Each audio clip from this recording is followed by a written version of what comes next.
We are stuck together.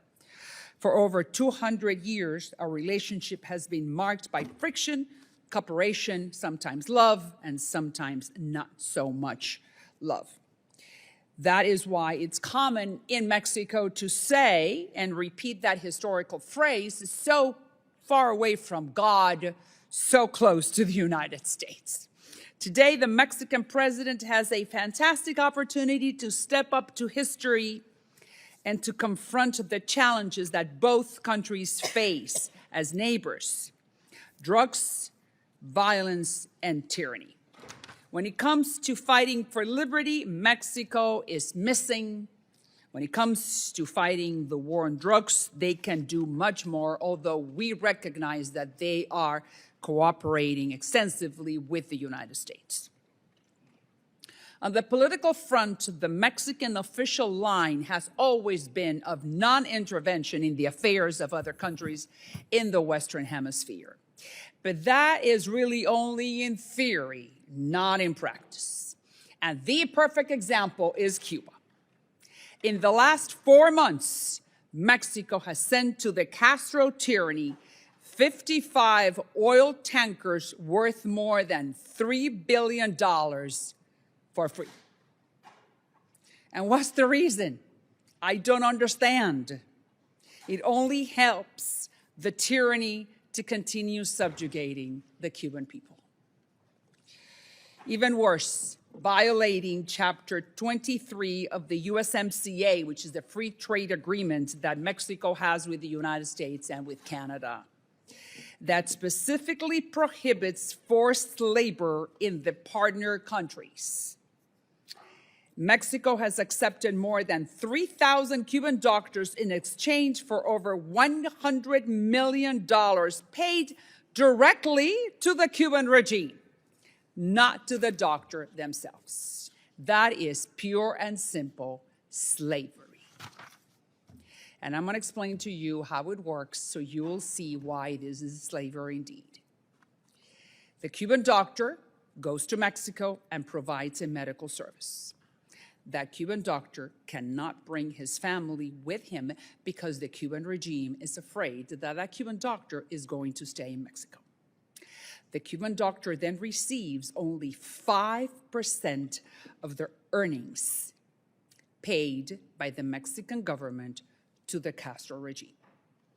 The other 95% of his salary goes directly to the hands of the Castro regime. That is inconceivable. It's like if you are making $100 a month, someone keeps 95% and you're only put in your pocket $5. Really, that's inconceivable. And unfortunately, the Mexican government is complicit of this evil scheme. Why can't they just pay directly to the guy, to the Cuban doctor? Why can't they do that? No, it escapes me. Another unfortunate example is Venezuela.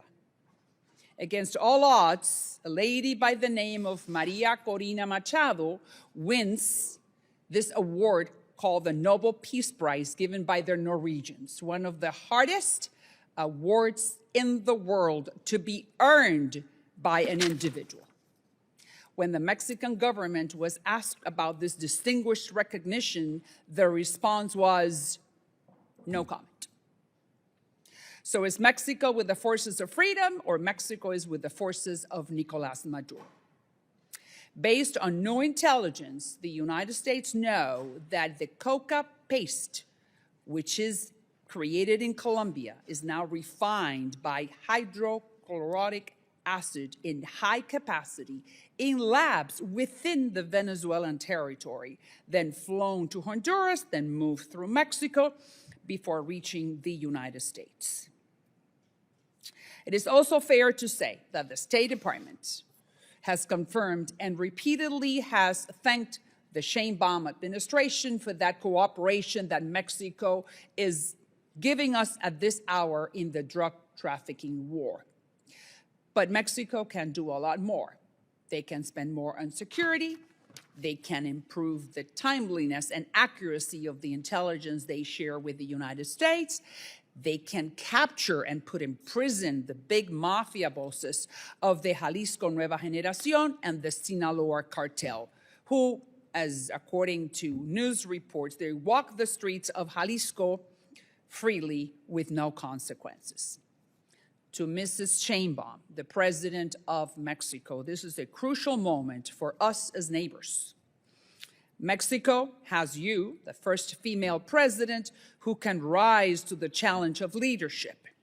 Mexicans are the largest Hispanic group in the United States.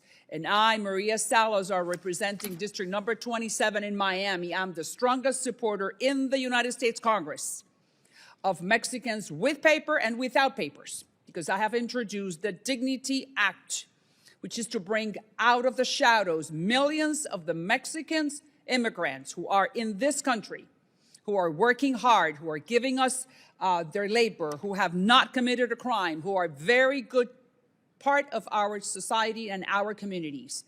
I want to give them a better life. But I also call on their president, President Sheinbaum, to rise to the challenge, to stand for democracy in Cuba and in Venezuela, and to stand for justice and show a stronger hand when it comes to deadly drugs poisoning both our nations. The Western Hemisphere needs leaders, not bystanders. And Mexico is very important to see. Mexico is very important to us, not to sit on the sidelines, but to be a powerful neighbor and continue working with us. In place of Ranking Member Castro, who I understand is delayed, I now recognize Mrs. Titus from Nevada for an opening statement.